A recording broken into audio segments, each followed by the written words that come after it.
Assalamualaikum warahmatullahi wabarakatuh. Alhamdulillah wa syukrulillah wa binikmatillah la hawla wa la quwata illa billah. Rabbi shrah li sadri wa yassir li amri wahlul 'uqdatam min lisani yafqahu qawli.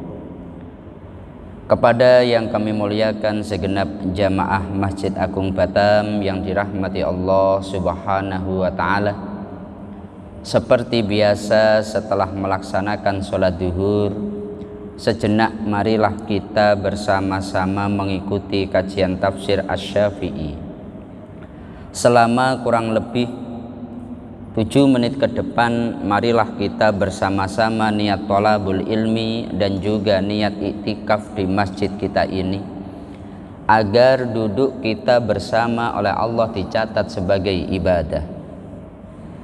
Adapun pembahasan kita kali ini sampai pada surat An-Nur ayat 54. Allah berfirman, Bismillahirrahmanirrahim. Qul ati'ullaha wa ati'ur rasul fa in tawallaw fa innama 'alaihi ma hummila wa 'alaikum ma hummiltum wa in tuti'uhu tahtadu wa ma 'alar rasuli illal balagul mubin. Yang artinya, katakanlah, taatlah kalian kepada Allah dan taatlah kepada Rasul. Jika kalian berpaling, maka sesungguhnya kewajiban Rasul itu adalah apa yang dibebankan kepadanya, dan kewajiban kalian adalah semata-mata apa yang dibebankan kepada kalian. Dan jika kalian mentaatinya, niscaya kalian akan mendapatkan petunjuk.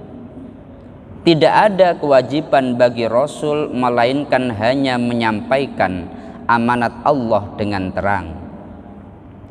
Di dalam kitab Al-Um, Imam Asy-Syafi'i beliau menyampaikan, dengan demikian Allah telah mewajibkan Rasulullah untuk menyampaikan perintah dan larangan sekaligus mengajak mereka beribadah kepadanya, dan tidak mengharuskan beliau untuk memerangi dan membunuh mereka. Ayat yang kita bahas ini adalah ayat perintah dari Allah kepada kita semuanya untuk taat kepada Allah dan taat kepada Rasulnya. Dan di dalam ayat ini ditegaskan, bila ada orang dia berpaling, maka sebetulnya tanggung jawab Nabi itu ya apa yang dibebankan. Nabi ditugaskan sekedar menyampaikan saja. Kalau ada dia itu berpaling, yaitu nanti akan menanggung akibatnya sendiri. Oleh sebab itu Rasulullah dalam hadis Bukhari beliau menyampaikan, semua umatku, kullu ummati yadkhulunal jannah, semua umatku nanti akan masuk surga, illa man aba, kecuali orang yang tidak mau. Para sahabat tanya, loh Nabi, kok ada orang yang dia tidak mau masuk surga, ini maksudnya gimana? Maka Nabi menyampaikan, apabila kalian fa'in ata'ani, bila mereka itu taat kepadaku, maka mereka akan masuk surga. Wa man asoni faqad aba, kalau dia maksiat, tidak taat atas perintah Rasulullah, maka dia termasuk orang yang tidak mau masuk surga. Selama kita taat, berarti kita itu akan mendapatkan legitimasi untuk masuk surga. Tapi bila seseorang dia tidak taat dengan perintah Allah dan perintah Rasulnya, berarti dia otomatis menolak surga itu. Maka membahas tentang ketaatan kepada Allah dan Rasulnya ini sangat penting dalam ibadah kita. Semua jenis ibadah pada hakikatnya itu dalam dua konteks. Satu itu merupakan perintah, dua itu merupakan sebuah larangan. Apabila sebuah perintah kemudian kita menjalankannya, kita berarti taat pada perintah itu. Apabila sebuah larangan kemudian kita menjauhinya, maka kita taat dengan larangan itu. Semua jenis ibadah hakikatnya pada dua hal ini. Ditinjau itu termasuk larangan atau tidak. Itu termasuk perintah agama atau tidak. Maka kita perlu belajar apa-apa yang diperintahkan Allah, apa-apa yang diperintahkan Rasulullah, dan hal-hal yang dilarang. Agar kita tahu apakah yang kita lakukan ini adalah sebuah larangan atau sebuah perintah. Dan sifat dari dua hal ini sangat berbeda. Satu perkara yang menjadi bagian perintah dan satu perkara yang menjadi bagian larangan itu sifatnya sangat berbeda.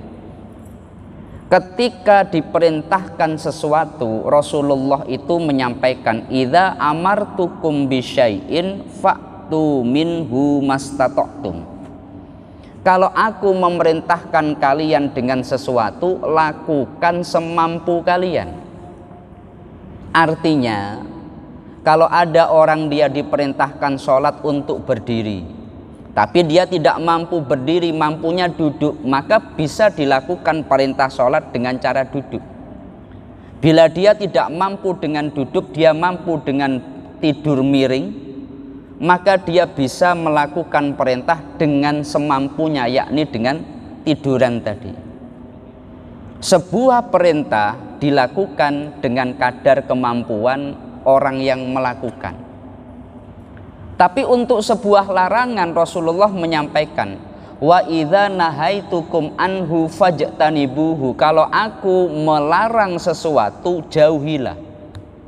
Artinya jangankan melakukan, mendekat saja enggak boleh. Allah melarang, Rasulullah melarang seseorang untuk minum minuman keras.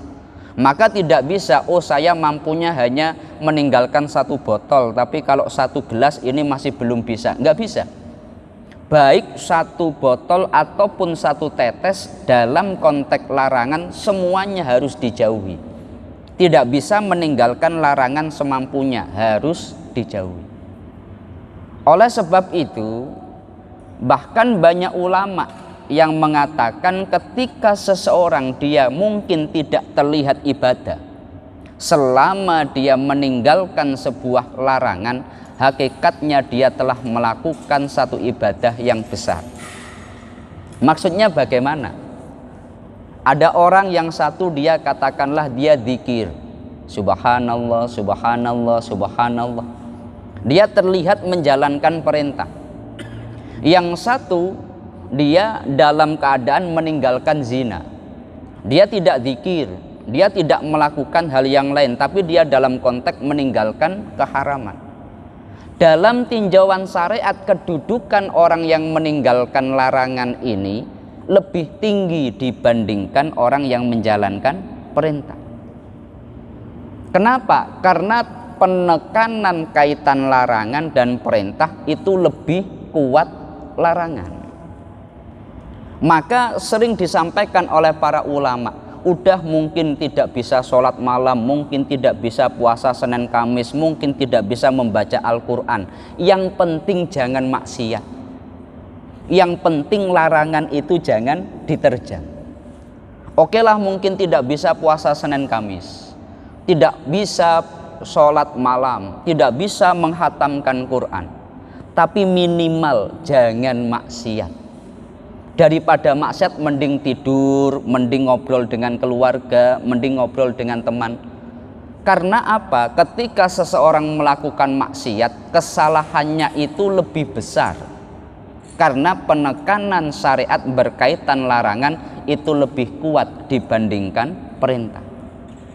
Kalau ada orang sholat malam, alhamdulillah. Kalau ada orang melakukan ibadah-ibadah, alhamdulillah. Tapi yang penting jangan sampai maksiat. Makanya banyak ulama mengatakan ada orang tidur dengan orang sholat, kadang lebih bagus orang yang tidur. Kenapa? Kadangkala yang sholat dia niatnya riya, niatnya pamer. Orang yang tidur dia tidak dalam konteks melakukan larangan itu. Maka ini penting sekali. Semua ibadah yang kita lakukan itu bertumpu pada dua hal ini. Bila tidak sebuah perintah, itu sebuah larangan. Kemudian di dalam ayat ini Allah menegaskan, wa in tuti'uhu tahtadu, bila kalian semua taat maka kalian akan mendapatkan hidayah. Hidayah itu ya harus dicari. Bila kita taat menjalankannya maka kita akan diberi hidayah. Nggak bisa orang tiba-tiba dia diam kemudian dia itu dapat hidayah. Hidayah itu harus dicari. Makanya kita terus memohon setiap kali sholat, ihdinas syiratal mustaqim, ya Allah tunjukilah kami jalan yang lurus. Kemudian ditegaskan, wama 'alar rasuli illal balagul mubin. Kewajiban yang ada pada Rasul itu hanya menyampaikan. Meskipun paman Nabi statusnya sebagai keluarga, yakni Abu Lahab, kalau tidak iman ya ditegaskan, saya selanaro, dalam surat Al-Lahab, pasti masuk neraka. Karena tugas Rasulullah hanya menyampaikan, innama alaik, hanya tugasmu itu hanya menyampaikan, wa alainal hisab, untuk masalah hisabnya Allah Subhanahu wa ta'ala. Maka ini tergantung kita. Dalam konteks ketaatan ini kita mau apa tidak masuk kategori orang yang taat hingga kita masuk surga, atau bahkan masuk kategori orang yang tidak mau masuk surga. Kenapa? Karena maksiat. Ya, semoga melalui penjelasan yang singkat dalam tafsir Imam Asy-Syafi'i ini, kita semuanya tergolong orang-orang yang taat kepada Allah dan Rasulnya, dan kita semuanya nanti dikumpulkan di surganya Allah Subhanahu wa ta'ala. Al-Fatihah. A'udzubillahi minasyaitonirrajim. Bismillahirrahmanirrahim. Alhamdulillahirabbil alamin, arrahmanirrahim, maliki yaumiddin. Iyyaka na'budu wa iyyaka nasta'in. Ihdinas siratal mustaqim, siratal ladzina an'amta 'alaihim ghairil maghdubi 'alaihim waladdallin. Amin. Kurang lebihnya dari kami mohon maaf. Akhirul qauli wallahul muwaffiq ila aqwamit thoriq. Wassalamualaikum warahmatullahi wabarakatuh.